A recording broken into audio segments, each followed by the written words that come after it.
Hey everybody, welcome to T. Roy Cooks and welcome to another Thursday Chatting with Troy.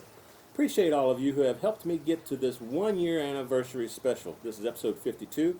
My first episode actually went up on September the 29th last year.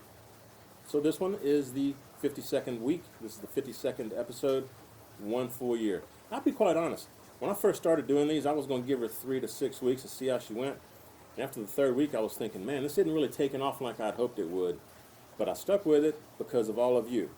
I seriously enjoy answering your questions. Y'all ask some great questions each and every week. I still need to try to get caught up. I'm working on that. I may need to go, 2 videos a week for a little bit of time to get caught up, which a bunch of you have requested. So we may do that.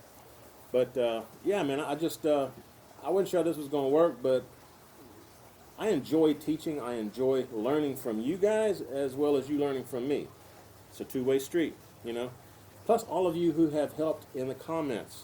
If I can't get to the comments, somebody asks a question right away, or I answer a question during a Thursday chat, and I'm not real sure because I don't have any experience with the equipment or any experience with what the question was asking about. A lot of you have stepped in on my behalf, so thank you. I appreciate that very much. Feel free. This is open community.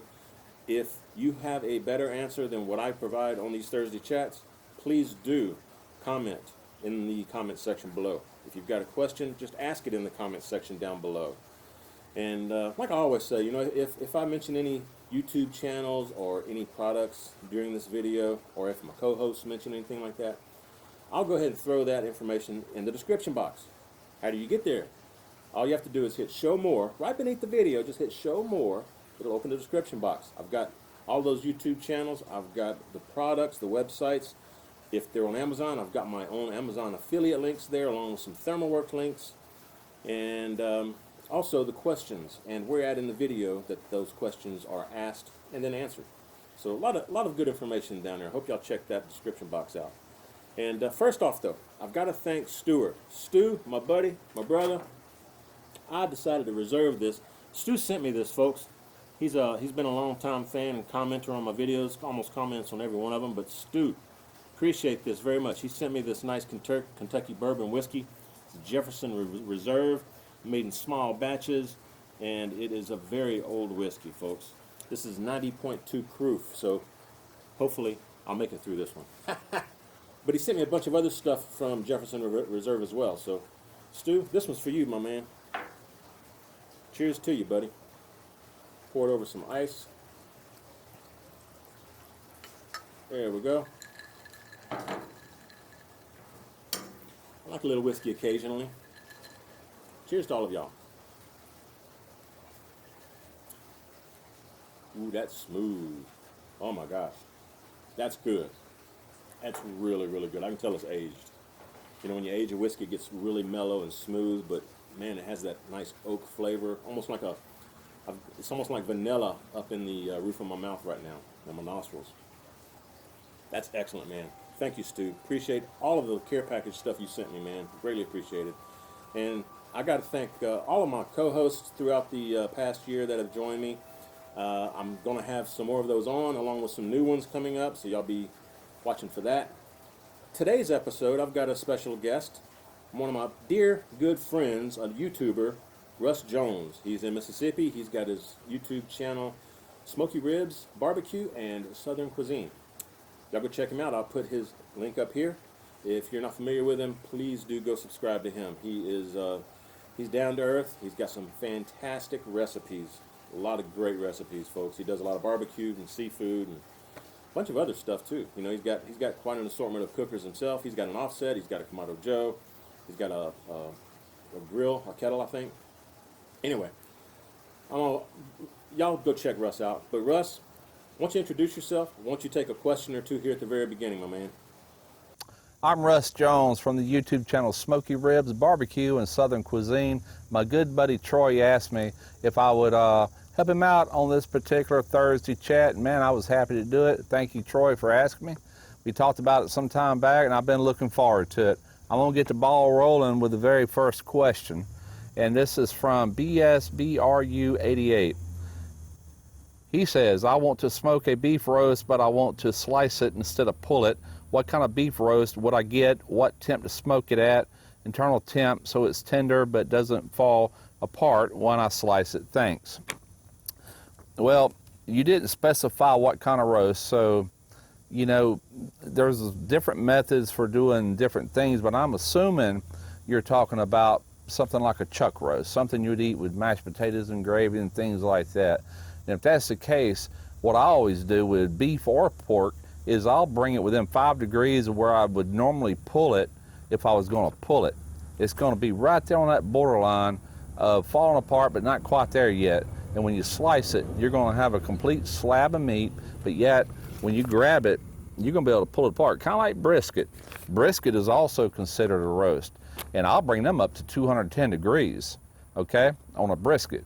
That's, to me, that is the magic number, 210 degrees. Any higher than that, then when you try to cut it, it is going to crumble. But chuck roast, I normally bring up to pull it or shred it around 212 to 215. So I would bring that up somewhere around 195 tops. Between 190 and 195 is where I would go. And as far as pit temperature, I would do it just like any other low and slow. I'd go 250 degrees pit temperature. Now, there are different other roasts that you can actually do at 200 degrees. Very tough roast without much marbling, like an eye around is a good example.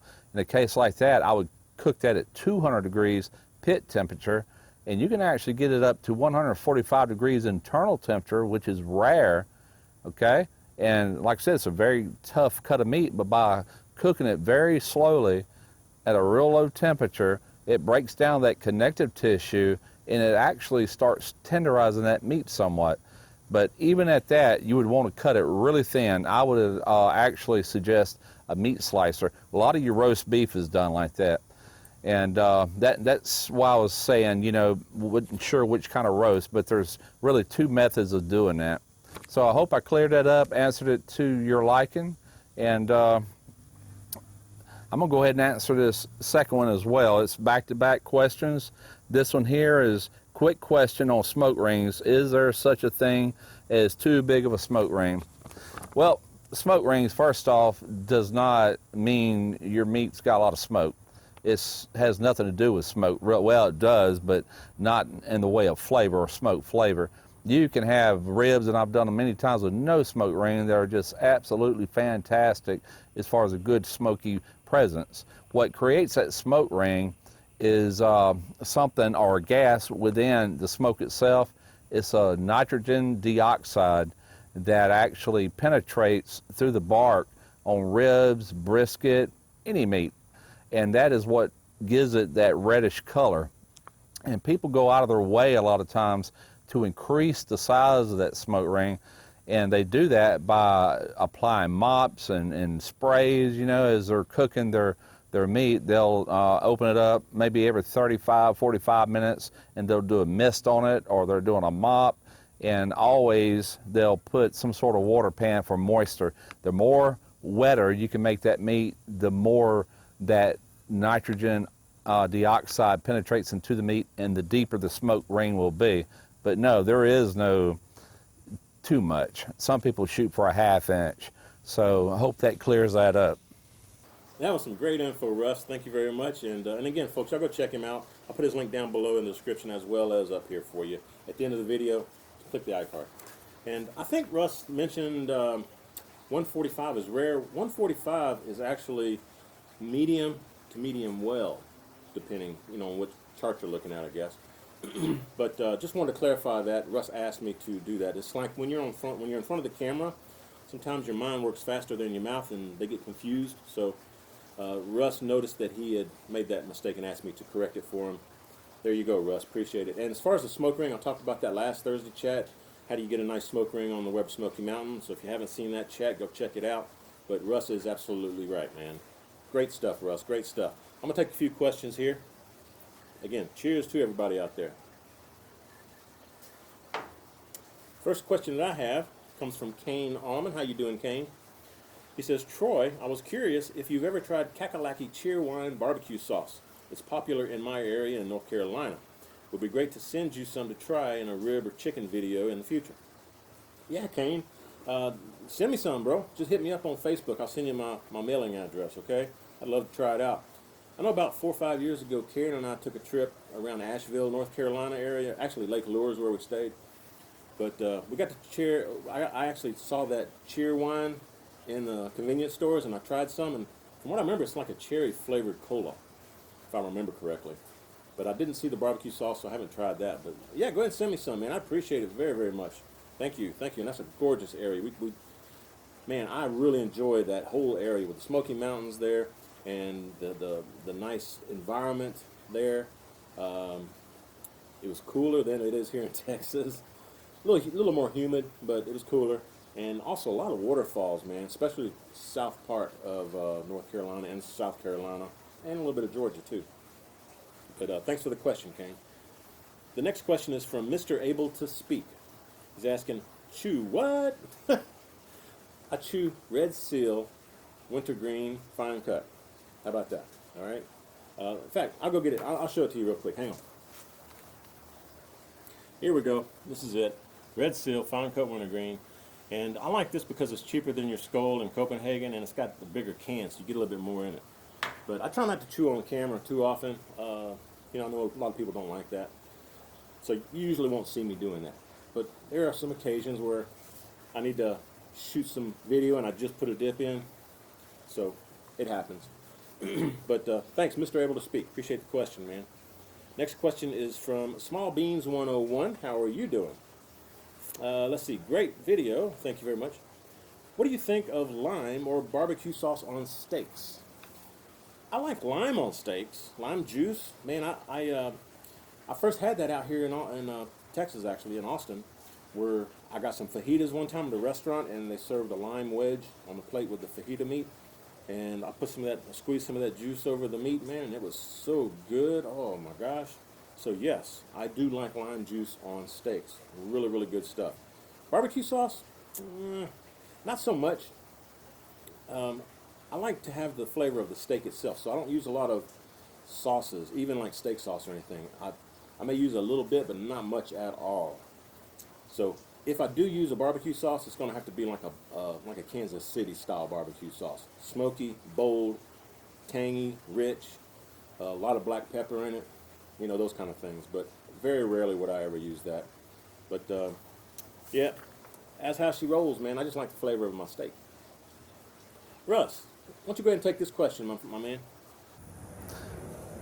All right, Mother Porker's Barbecue. Now, this guy has a YouTube channel, and Troy will have the link in the description box right below this video if you'd like to go check him out.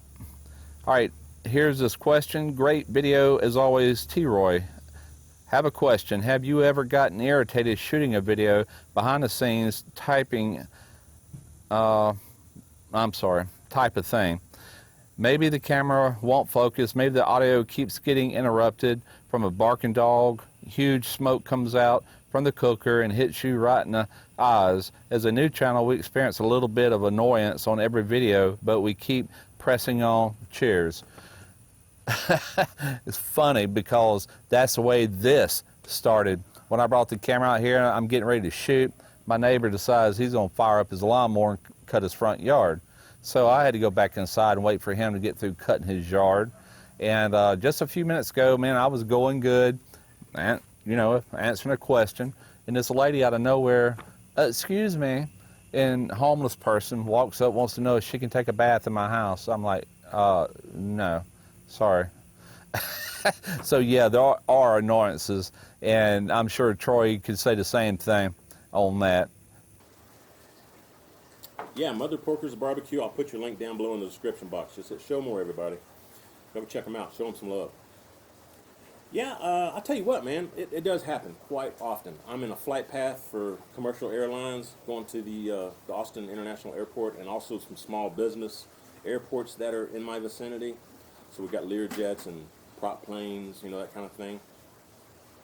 I'm not too far from a major road, so sometimes you can hear sirens. I've got a firehouse, a fire station, probably about 3/4 of a mile back over my shoulder here. So you hear fire trucks, ambulances, Sometimes you'll hear big diesel trucks going down the road. That's probably 200 or 300 yards back on the other side of that green belt I've got behind my fence in my backyard. The other thing would be, buses. Now the school's back in session. You got school buses coming through, so I've got to kind of time my filming around their schedule, and also garbage pickup, trash pickup, stuff like that. Sometimes I've got to schedule around that. My dogs, I can't really schedule around. I mean, sometimes they see a squirrel and just go nuts. They go crazy. And that happened actually when I did the ribs on the pit barrel cooker. That video was short because I had to edit a lot of the middle part of it out. I actually did show me putting the ribs in, me taking the ribs out and testing them, with a probe to see if they were tender, and then putting them back in, letting them cook a little bit longer, taking them back out, putting some barbecue sauce on them and putting them back in. And, during a lot of that, I had a guest here. In fact, that whole day I had a guest here, Joseph from, he's the husband of Bessie Dressy's channel. You ever check her out too. She's got a fantastic channel. Link down below. But yeah, Joseph was here helping me just hang out, and watch me do the cook and the video and everything, and of course taste the ribs. But my dogs weren't used to him. He's only been over here a few times. So every time he would go inside, my dogs would be hanging out here with me. And when he would come walking back out to the back again, my dogs, I guess, forgot that he was here. And they would just start raising Cain, just barking their tails off, man. So I had to cut a lot of that video out. And, also, too, I've got a neighbor that's right across the fence on one side. I don't have a neighbor directly behind me. I've got a little lot between me and the neighbor over here. But on the side behind the camera, at the end of my pool, they've got like 5 or 6 young kids. Sometimes they're out back playing, so sometimes I've got to work around that. So it happens to the best of us. It happens to every one of us, man. Plus, me making mistakes too, Anyway, yes, it does happen. It happens quite often. Let me see what I got here for a question. Let's take one here. Hang on, I'm getting dry. Man, that's some good bourbon whiskey right there. Goodness. From X-Sitzes. I hope I said that right. X-S-I-T-Z-E-S. Says, what is it that you've done before retirement job-wise? Also, I mentioned this quite often in the past. I retired back in the middle of May, but I was a network engineer on the security side, worked for a major internet service provider, helped to protect the network and all of our customers from getting hacked into through our network. So that was mainly what I did. I had fun with it too. Did it for 19 years, almost 20 years. What else you got for me here? He says, also, I think I noticed in the previous video that you have an Alienware desktop. Could we have a short tour of your desktop setup? Yeah, I do have an Alienware desktop. It's an R2. And yeah, let me cut away right here. I'll bring you inside. We'll shoot a little bit, and then I'll bring you back out here. All right, guys, I just came in my back door. There's the living room you see in the background all the time. And there is my editing bay right here. This is where I do all my editing. You see down here, I've got the R2. That's the Alienware desktop computer. You can see I'm doing a little bit of editing right there. How about that? Check that out. A couple of 27-inch monitors. Got a nice chair here. I have a bad back, so, gotta have a nice chair. Anyway, there's my kitchen. Sure y'all have seen that quite a few times. So, anyway, let's head back out. Let's see if I can finish up this video. And I appreciate you asking for the tour. All right, hope y'all enjoyed that little tour. It's just a little short. I don't have much, but what I have works, and it works very well. Next question is from the Unicorn Blood. Appreciate the question. Says, if you're smoking a chicken or two in the Weber Smoky Mountain 18.5 inch, how much charcoal briquette do you use? One chimney cold and then a hot chimney full on top of that? Or 2 cold chimneys fulls and then a hot one on top of those 2 cold ones? He said, none of your chicken smoking WSM videos show how much charcoal you used on a small portion for a quick smoke like that, like 1.5, 2 hour cook. Yeah, I know I haven't actually showed that too often, but I have. Whenever I use my Weber Smoky Mountain, I like to just load it full. I'll load it all the way up as, a full 18 or 20 pound bag of charcoal briquettes. And after the cook, when I'm done, I close all the vents off so it snuffs out the fire. And then I reuse those same coals on my next cook. And I usually don't go too long between cooks, so I don't have to worry about the charcoal getting moisture and stuff, you know. So that's how I usually do it. I have, like when I do jerky and stuff, you need to put a lot less charcoal to keep the temps really low. So I'll use maybe a chimney, maybe 2, and just add a little bit as I need. Add maybe a handful of charcoal briquettes as I need to maintain the lower temps. But for chicken and stuff, definitely. I would think that 1 cold chimney dumped in there, and then a hot chimney on top of that, full load of chimney. 1 hot, 1 cold should work fine for an hour and a half, 2 hour cook, because briquettes last quite a while. They really do. Hope that helps. Russ, why don't you take the next question, my friend? All right, here we go. This is from Adam McKinney. Do you like seafood? I smoked bacon wrap oysters a week or so ago with some backdraft rub on the oysters. Amazing. Do I like seafood? Are you kidding? I know you address it to Troy on this question, but I can guarantee you he loves it as well. He also has, just like my channel, has seafood boils, crawfish boils. Crawfish isn't really seafood, but it is similar, and we cook it the same way as we cook our shrimp and crabs and things like that. My channel is probably 50% barbecue, and the rest is some sort of seafood-related video, thereabouts. Yeah, Adam, I'll tell you what, man, those smoked bacon wrap oysters, they sound good, man, I tell you. But I'm like Russ. I grew up around Baton Rouge, Louisiana, so we had plentiful access to seafood. Here in Austin, we still do, even though I'm like 4.5 hours from the coast. But yeah, growing up in Louisiana for me, and then Mississippi for Russ, or anybody who grows up around, you know, lives around the Gulf Coast of the U.S., we eat a lot of seafood. We really do. It's good stuff. And being from Louisiana, you know, I grew up watching Justin Wilson and learned how to do all kind of Cajun cooking. And even nowadays on PBS up there in Louisiana, they've got Chef John Foltz, who is the cousin of JB. Y'all know JB on YouTube, Louisiana Cajun Recipes. Chef John Foltz is his cousin. Great cook, and so is JB. But man, I'll tell you what, I was, you know, anybody that grows up around the Gulf Coast area, yeah, we do seafood quite often. I just don't do a lot of it on my channel, but me and Karen eat seafood all the time. So tell you what, let's let me take one here. This is from Hatfield Barbecue. It's another YouTuber. Y'all go check him out. Show him some love. It says, hey, Troy, here's my question.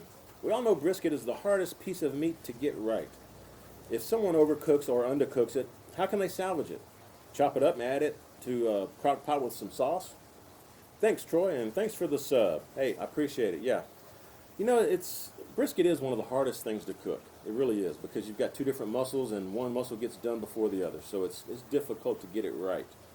You really almost truly have to have a pit that has temperature variance from end to end in your offset, which another reason why I have mine set up that way. So, yeah, I tell you what I like to do. I like to take if I undercook it, it needs to cook a little more, or you need to like braise it or put it in a crock pot, like you say, and let it cook longer to break down the protein, the fibers in the meat, and to let it get tender. So yes, definitely do that. I like doing cutting up brisket and putting it in chili. That's one of my absolute favorite things to do with leftovers, especially an undercooked brisket. You can also do like you said, put it in a crock pot with some barbecue sauce and just let it cook all day while you're at work. Come home and it's going to be falling apart tender. You could also go ahead and chop it up and then add it to a pan with some barbecue sauce real quick. And since it's chopped up, you make some chopped beef sandwiches. Another thing I like to do, especially if I overcook it, I like to go ahead and make some nachos with it. You know, like fajita nachos, but use brisket. Well, that's some good eating right there, man. Really, really good stuff. Anyway, I hope that helps. Y'all go check them out, Hatfield Barbecue. Now, here's a question that I answered previously on another Thursday chat, but let's hear what Russ has to say about it. Russ, my brother, why don't you take this question? All right, this one is from John Riley. Says, I have an opportunity to cut down a black walnut tree. Never hear of anyone smoking with black walnut, but there will be lots of limbs and small pieces left to smoke with. What do you think, Big John? Well, first off, big rule of thumb, any kind of fruit tree, any kind of tree that produces a nut can be used to smoke meat with, period. But not all woods are created equal. Black walnut is in the same family as pecan. It's in the same family as hickory. Now, pecan is the milder of the two. Hickory would be next in line. Black walnut, if you use it or overuse it, you're going to end up making your meat very bitter, and it's not going to be pleasant. So what I would recommend, if you want to use it, since you have it, is to use like 1/3 of the walnut, the black walnut, and mix it with a different, like fruit wood, like cherry or apple. Then you should be okay with that. But don't try to smoke your meat with just that, because more than likely you're going to regret it. Yeah, I've never used black walnut either, but that's good to know that it's got a real strong flavor. So you know, I've never used it, but if I did, I would probably mix it with something lighter, like maybe a fruit wood even, you know, but pecan or something, anyway, yeah, mix it with something else lighter. Appreciate that, Russ. Thanks, man. Thanks for the question, John. Appreciate it, man.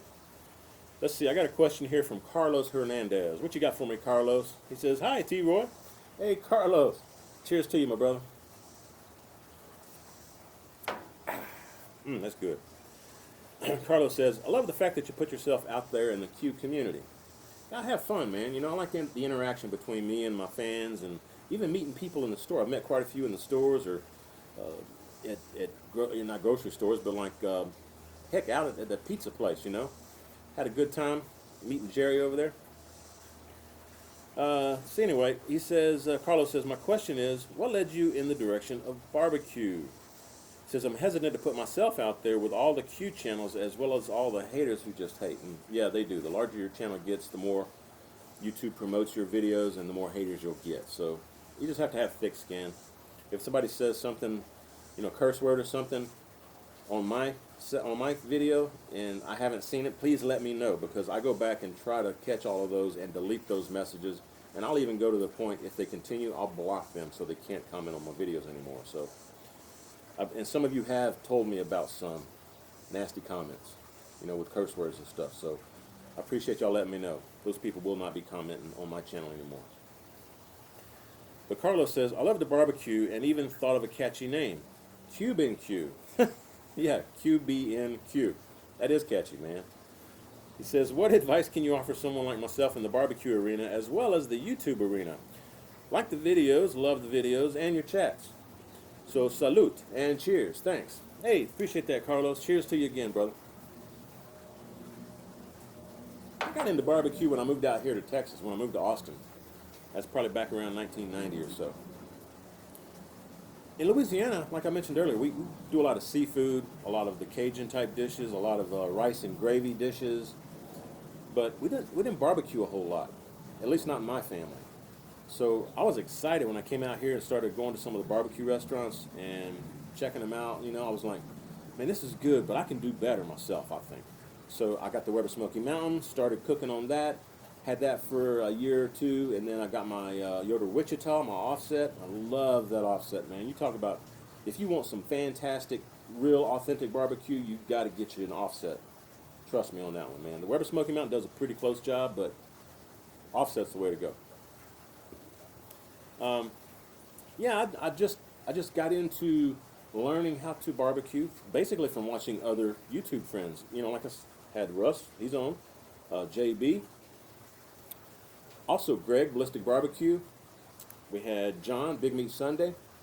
Tom's Test Kitchen, Tom's Jones. Y'all seen him over here. My brother James, Ammon McClaim, Smokers. You know, I watched a lot of these guys doing barbecue cooks. And I learned what they were doing, and then I took their advice, and after watching their videos, and then I kind of created my own style, doing it my own way, my own thing. I love it. You know, Karen loves it. Everybody who comes over here so far has loved the barbecue that they've tasted that I've cooked. So, yeah, man, it's good times. I really enjoy it. As far as doing a YouTube channel, as long as you don't mind putting your face on camera, and I know there's some that do really well, like Larry at the Wolf Pit. Larry Wolf, my good friend. He doesn't really show his face a lot, so he's doing really well, by the way. But it's rare that you don't show your face and have good videos, because people like that one-on-one. They like to see your your facial expressions and all that good stuff. So my first video or two, I didn't show my face, and finally I was like, man, I'm going to show my face. Forget it. I'm doing videos. I might as well go ahead and show my face. So I showed my face. I immediately started getting subscribers. So I think having your face on camera helps if you don't mind doing that. It takes some getting used to. You're not going to do it, right at the get-go. But there's a lot of barbecue channels, as you said. My advice would be just to stick with what you know. And if you do experience anything that you've learned that works well for you, share that. That's what I do. I didn't know how to barbecue when I first started doing these videos. I learned, and you can go back and watch some of my old videos, like 4 years ago, 5 years ago, my barbecue videos. I thought I was producing good stuff, but I'm producing a lot better stuff right now, these days. I just learn and progress as I cook. And what I learn, I share with each of you. So it makes me feel good whenever y'all write me in or send me pictures, write in and say, how much I've helped you with your cooks and how wonderful your family and your coworkers think that your barbecue is. I love that kind of stuff, man. That makes my day. So thanks to each of you who have done that. I appreciate it. But you also have to share not just your knowledge of the cook, but also put your recipes out there. Everybody's got different recipes. They may be 5,000 YouTube cooking channels, and half of those are dedicated to barbecue. But if you have your own recipes, your own style of cooking and doing things, your own methods, it doesn't matter how many are out there. You're going to find some fans that like what you do. They enjoy listening to you, they trust you, and they will follow you and stick by your side. I've got some subscribers that have been with me since the very beginning, since I had 1,000 subscribers. And, I recognize their names. I don't know them in person, but I recognize your names. I try to respond to you every time I see that you comment because I owe you. You helped me get where I'm at today, along with all of the newcomers. So, man, it's just, I like this interaction. I really do. I really do. And I know I've talked too much about that. Getting dry again. Y'all hang on. Cheers to you. That was a great question, Carlos. All right. Next question is from Owen Thompson. He says, cheers. Oh, okay. Y'all trying to get me drunk. Cheers. Cheers, Owen. I hope I make it through this episode. It's my 1 year celebration, though, so yay. Cheers to all of y'all. Thanks for helping me get here. Owen says, I want to start using better quality meats. I live in Ohio, and I can't seem to find anything around me that sells good quality meats. I ran into that, too, whenever I'm traveling. Me and Karen go out on vacation and stuff. It's hard to find good meat when you get outside of Texas or Kansas City or the Carolinas, Georgia. A lot of the Midwest and the Northeast, it's hard to find good meat from what I've seen. And also in the Northwest. I mean, my son was up in Oregon and Washington State. When we go visit, I had a hard time finding some decent beef steaks, I finally eventually did find a place, but it was like outrageously expensive. But it was some good stuff. So you just have to look around and see what you can find. And if you really can't find anything, I'll tell you here in a second where you can get some. He says, I'm smoking my first brisket next month for a Buckeye game. I'm a big Buckeye fan. Go Buckeyes! Hey, and hook 'em horns. Yeah, I love me some football, man. He says, they're normally smoking something and tailgating for every Buckeye game. Look forward to football season. Yep, I am too, man. And football season just started. So this question was before that. So I'm trying to still catch up, folks. He says, thanks and God bless. Hey, thanks and God bless you too. Appreciate that, Owen. Y'all know I work with Low Bells, They don't pay me, but they do send me free meat. They've got some of the best beef and pork and chicken and poultry and seafood that I've ever put in my mouth. Bar none. I'm telling you. One of the reasons is because they ship fresh. They never freeze their stuff. Well, they freeze the seafood, okay, but the pork and chicken and stuff like that, the beef, they don't freeze it, man. When you place your order with Low Bells, you tell them you want it delivered, let's say Friday. They cut the stuff on by hand on Thursday. They put it in a styrofoam cooler with some gel packs to keep the meat cold. and they ship it overnight to you, so you have it the next day, and it's still cold when it gets to you. It's never been frozen. Now, a lot of the other places, I think Lobel's is the only one that does that. Ships fresh. The other places that I'm fixing to mention, they freeze their meat as far as I know. Trust, I believe they do, okay? There's Snake River Farms, and quite a few YouTubers like Greg, Blister Barbecue. He uses Snake River Farms sometimes. Go check him out. Now, I'll put his iCard up here for you. But also there's, I've tried Chicago steaks. They're pretty good. And also you have to worry about, not worry, but you want to check and see if their beef especially is aged. Dry aged beef is some good stuff, folks. Like Lobel's dry ages their beef for 6 weeks at least. Snake River Farms, I'm pretty sure they at least dry age 6 weeks. Chicago steaks, 6 weeks. That's the norm, 6 weeks. Now Pat LaFreda will go 6 weeks, but they've also got like a 70-day, 75-day dry age steaks, which I've tried, and that's a little too strong for me. But you may like that flavor. But they do have them, and also too, I was going to mention like you don't want like Omaha steak or something like that. Choose a place online, a meat purveyor online, that has different size thicknesses of steaks. If you're looking for steaks, a lot of them like the Omaha steak, they just have them little short, thin steaks. You know, like an inch and a quarter thick. That's not what I call a steak. I call a steak like inch and a half, inch and 3/4. Or even like a cowboy steak or a tomahawk steak, 3 inches or better thick. That's a steak, folks. So a lot of these places don't sell those different thicknesses of steaks. You have to look at that as well. The Allen Brothers. Allen Brothers is another one. And I recently tried one from here in Texas. It's a Texas ranch. They call it Heart Brand Beef. And I'll put links to all of their websites in the description box for you guys. Never check them out, but I actually was impressed with the quality and tenderness and flavor of the Heart Brand beef. Where I got disappointed is it was frozen, and it was a thin steak. It was like inch and a quarter thick. Again, those steaks cook really quick, but that Heart Brand beef, it's like Kobe beef. In fact, the cattle that they are using to breed on their ranch, they actually, I think back in the 40s or 50s, I think, they had permission from the U.S. government to take a couple of cattle from Japan that, I forget it, I think Kobe's the black beef, and I think the Heart Brand beef, which is Akaushi beef, I think that's the red cattle from Japan. I could have those backwards, but, so they're authentic breed cows, bulls from Japan. Raising them here in Texas, not too far from me. In fact, I probably should go do a tour of their facility for you. But their beef is excellent. Like I said, it's like Kobe. Better than Wagyu. It's on par with Wagyu, but really good stuff, folks. But they have the little thin steaks. You can't get a thicker steak, But yeah, check out the description box. I'll list all those down there for you. Russ, why don't you take the next one, brother? All right, this one is from MiG16. It says, hi, Troy, loving the videos, especially the Thursday chats. Hey, I appreciate that. Oh, I'm sorry, I'm not Troy. All right, question on pet maintenance for one of your future Thursday chats. Do you keep all of your grills and cookers outside during wintertime, or do you store them in a garage or something? If you leave them outside, do you take any special measures to protect them?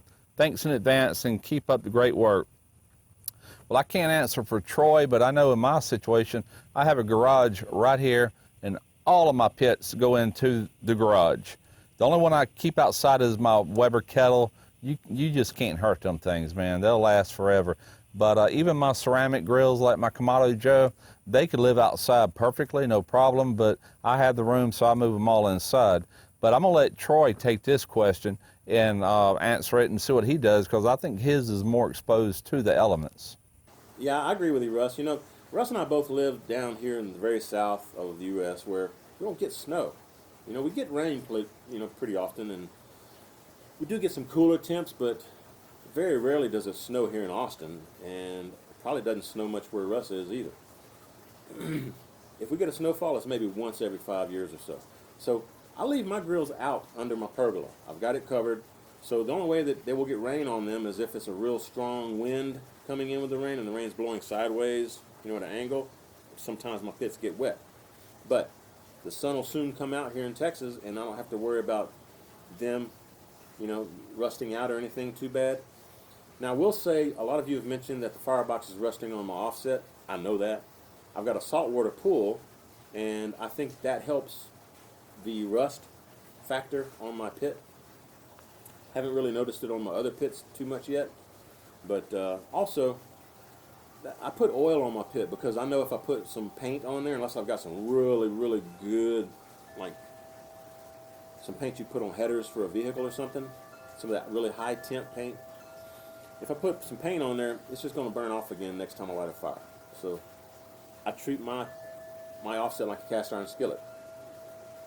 One thing I have found, that at least in my situation here, if I put a cover on my grills, including my offset, if it does rain or if it's really humid, moisture gets under the cover, and with the cover on the pit, it can't really heat up and evaporate that moisture. So that'll prematurely rust your stuff as well. But I understand a lot of you live up north, you're very cold climates, so yeah, I would actually cover my pits if I lived up there where it snowed and stuff, or I would bring my pit inside, like Russ was talking about, put it in your garage or something. All right, now this next question is from JoJo. He says, cheers. When brisket gets to the point where you wrap, how do you know? Now, that is more of a personal preference, and so you know you don't have to wrap at all. It really all depends on what you're wanting. And while most people wrap, well, there's a couple of reasons. The reason I wrap a lot of times is if I'm wanting a really deep, rich mahogany color on that meat, then I'm going to wrap it to preserve that color and let it finish cooking inside of that foil. Now, wrapping in butcher paper has become a big thing, and I know from experience that if you wrap in butcher paper, especially if you only use one layer, that you will continue to develop a bark, and your color is going to change from when you first wrapped it. And basically what you're doing is creating a barrier to kind of hold in that moisture. You're not really steaming the meat like you would in foil. And to me, the butcher paper is better because with ribs especially, you know, they're not real thick like a brisket, but you spend all that time trying to get that smoke into that meat. You wrap it in foil real tight, and it's more of a steaming method going on at that point. And a lot of that smoke gets pushed back out of them ribs. You know, you're actually removing what you try so hard to get into it. Me personally, I don't wrap too much anymore. I used to. You know, I tried the 3-2-1 method, all this stuff, but on this Lone Star grills behind me, I have yet to wrap other than butcher paper, and I did that on beef ribs. And there again, the beef ribs kept developing a bark, kept absorbing smoke, and turned out fantastic, I might add to that as well. But yeah, that's more of a personal thing. If you want to maintain that mahogany color, wrap in foil, then do it at the color you want. And with me, that's normally somewhere around 160 to 165 degrees internal temp should be around the color you're looking for, because the inside of the meat is done, actually done at that part or that time. So I hope that helps. I agree with Russ. When the bark looks right, when it's the right color and it's a nice color and nice tactile feel on the bark, you know, it's getting kind of crispy, it's usually around 160 or 165 internal temp on the brisket. So I wrap around that temp as well. And that's usually also when the stall happens, folks. If you weren't aware, the stall usually happens around 160, give or take 5 degrees. Every brisket's different. So that's what I do. I totally agree with Russ on both of those counts, man. Let's see. Joe Agrusa. How you doing, Joe? Says, hey, T-Roy, great chat Thursdays. Yeah, great Thursday chats. Appreciate that. Thanks, Joe. My question is, I'm wanting to buy an offset stick burner, but I'm used to my Weber with a BBQ Guru installed on it. So, it's pretty much on auto mode for those overnight brisket cooks. Yeah, the BBQ Guru does help a lot with that, you know.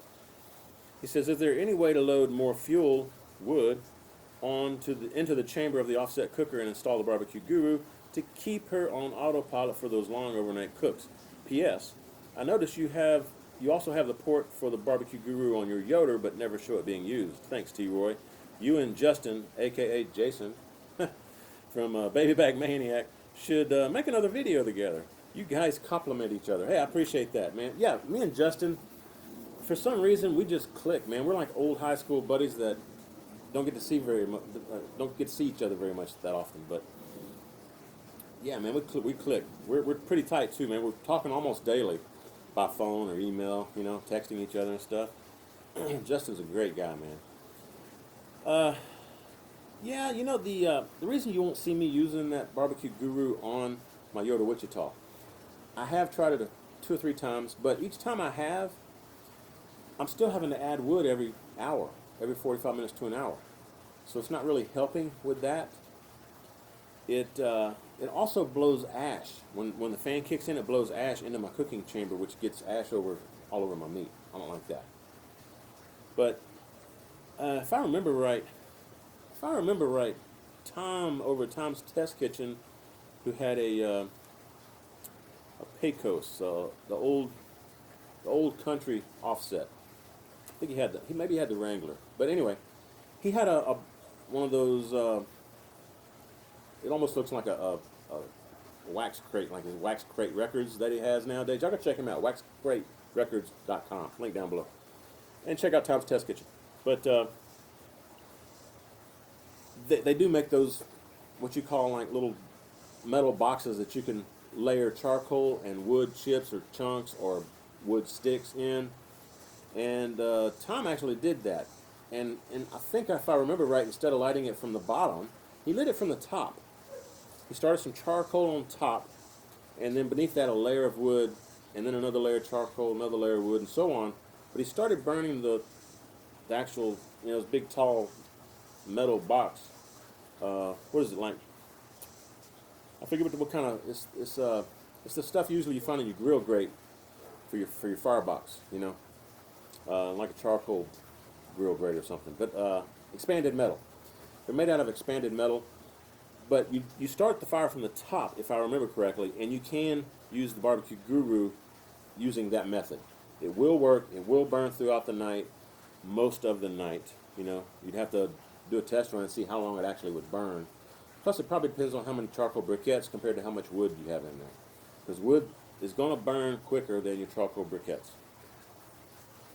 Yeah, man, it's good times. That'd be the way I'd do it. I've actually taken my, let's say I've got a 12-hour cook for brisket, or pork butt for that matter. The first half of the cook, I'll put it on my Yoda Wichita, let that baby go, and get some smoke on it, get a nice bark on it. Then I'll take it off, I'll put it on my Weber Smoky Mountain, or my Kamado Joe, or even, now that I've got the slow and sear, my Weber kettle. You know, slow and sear works great. It's just like having a Weber Smoky Mountain, man. Y'all need to check it out. Check out the links down below. I'm an affiliate for slow and sear. But another thing you can do, and don't hate me for saying this, but you can also take it out of your pit, put it in the oven, okay? Let it finish cooking in your oven. Because by that time it's got a nice colored bark, it's got a nice bark feel, and it's got smoke flavor.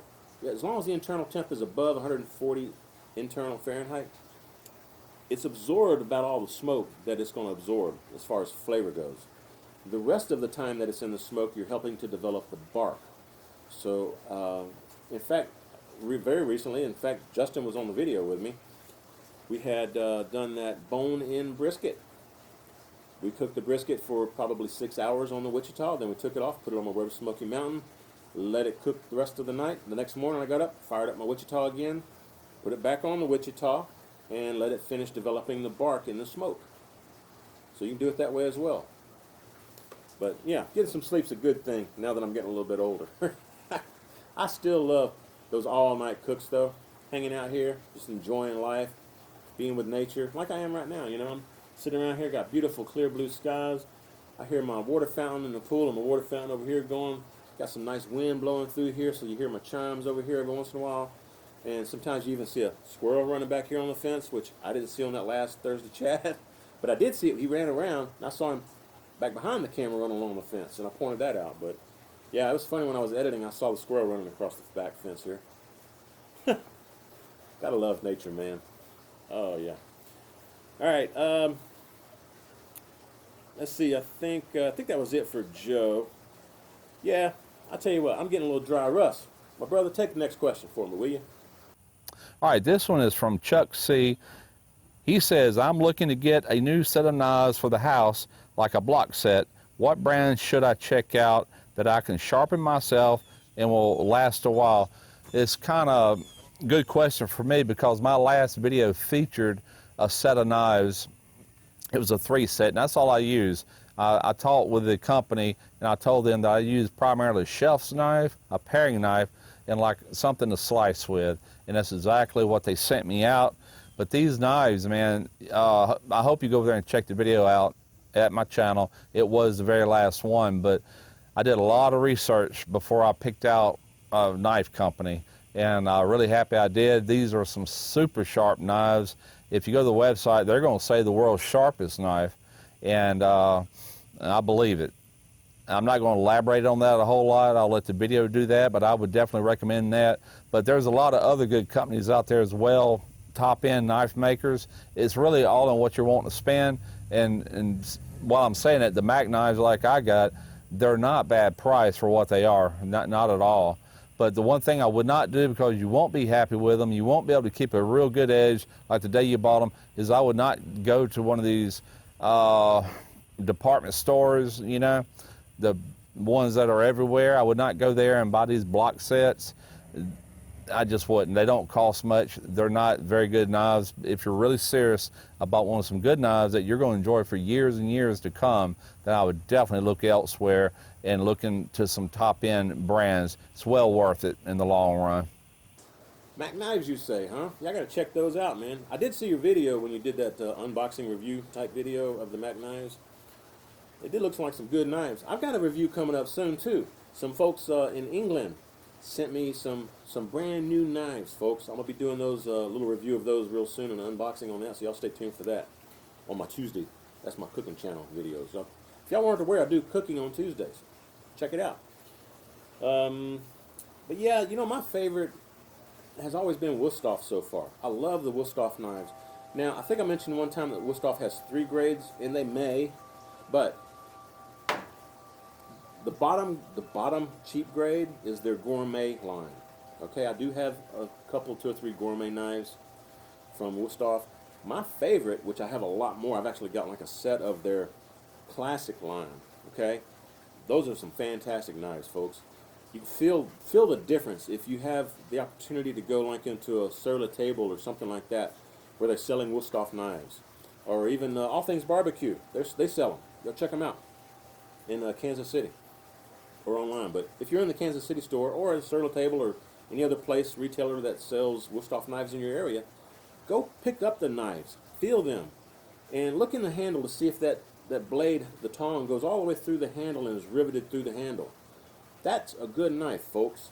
And those are well-made knives. They will hold an edge a whole lot longer than your cheap knives, like Russ was saying. Don't get the cheaper knives. You actually do get what you pay for.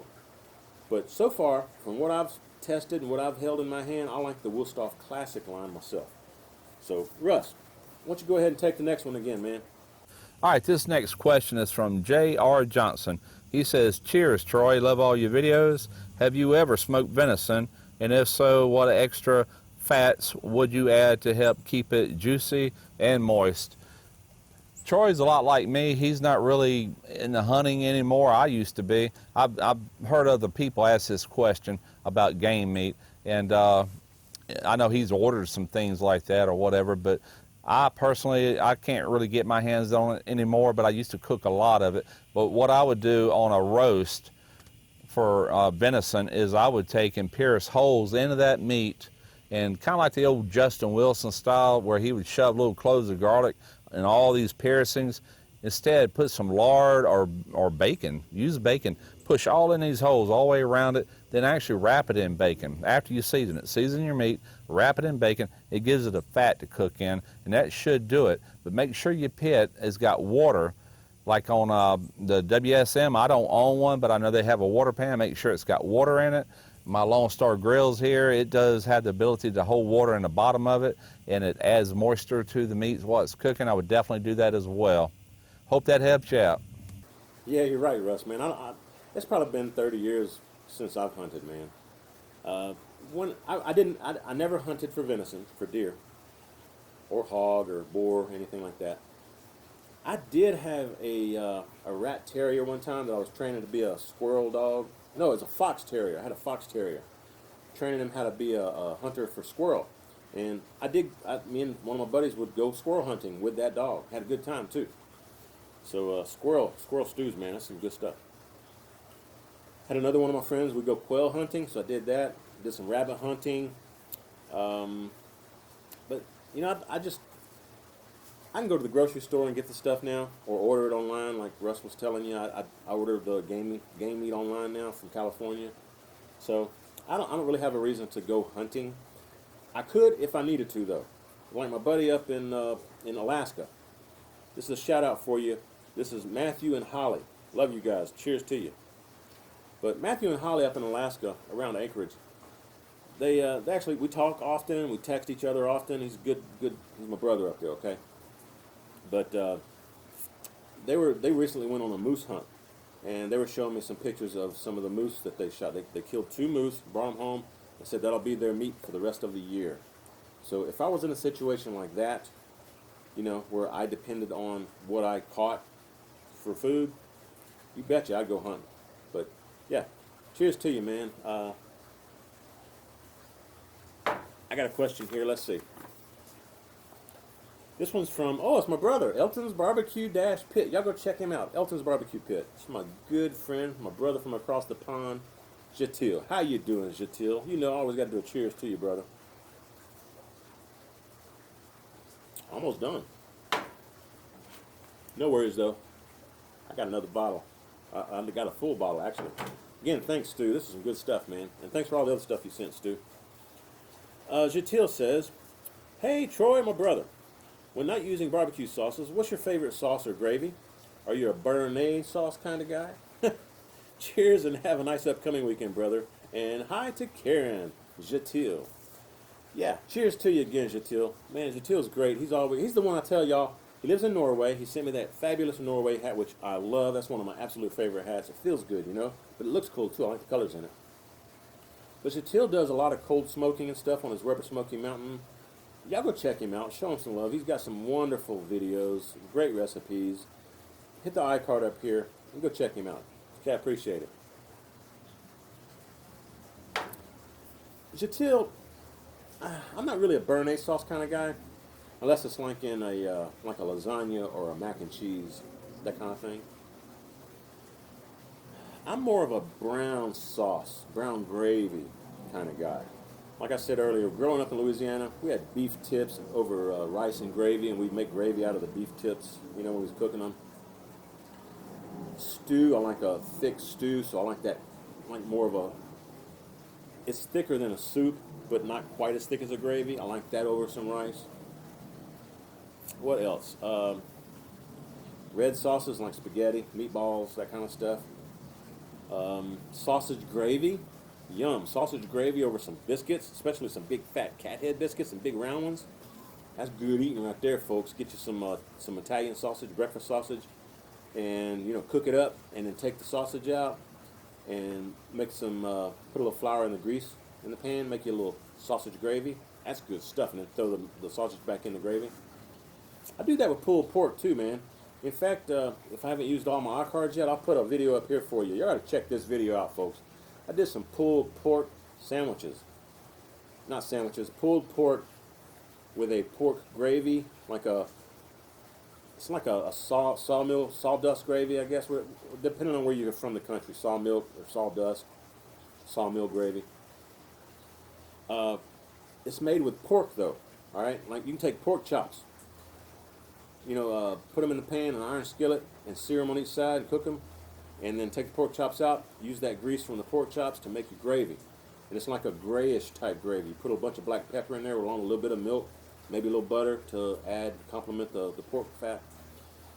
But it's a fabulous video. It's a great recipe. Y'all go check it out. I'll put it up here where I actually did some pulled pork with some gravy over biscuits.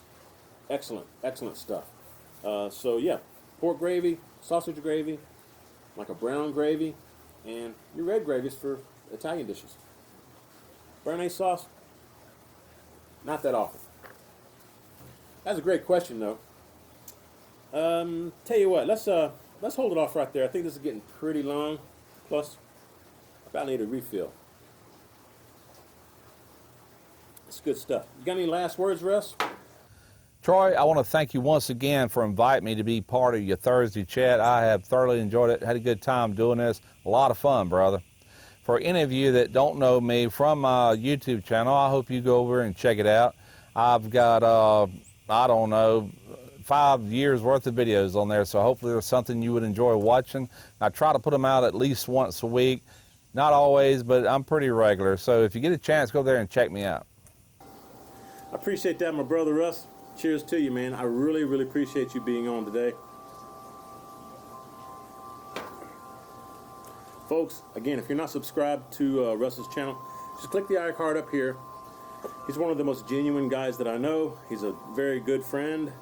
We do talk often. And again, Russ, appreciate you coming on today for this 1-year anniversary chat. Hope to have you on again soon, my friend. And guys, I can't do this without all of you. You know, y'all keep the questions coming. All of you helped us get to a 1-year anniversary, so thank you. Appreciate it very much. And Stu, partner, this is some good stuff right here. I appreciate you sending me some. Again, I want to thank all my co-hosts that were on this year. Hope to have them on again soon. And maybe some new ones too. Hope to get some new ones on this year for all of you. Keep the questions coming though, man. Couldn't do it without you. And what else I was going to say? Oh, check out the description box. Just hit show more down below. If you're not subscribed to any of those YouTubers we mentioned, I hope that you do. They're all wonderful channels. Each and every one of them. They do their own thing. They're great. I even watch them myself. You know, so that tells you something. They're good stuff. Got some good recipes. What else? I hope to do some more stuff in this next year. I hope to travel some more. I hope to have some new equipment. So if I've helped you, please help me keep coming to you. Please help me any way that you can. You know, and I'd appreciate it. I've got some PayPal link down there in the description. Y'all can click on that. I'm probably going to sign up with Patreon here pretty soon, so y'all can support me that way if you'd rather. But, or sending me rubs and sauces and stuff, like Stu did. Send me some drink. But again, thank you. If you're not subscribed to me yet, I hope that you do. If you like this kind of stuff, keep the questions coming. Just ask them in the comments section down below. And again, we're a community, so if you feel like putting some additional information in the comments about a question that was asked on this episode, go ahead and put your comments or your feedback down below in the comments section. That'll work as well. But if y'all like this, y'all give me some thumbs up. And I hope you share the video. And when you do, please tell all of your friends that T-Roy cooks responsibly. Cheers, everybody.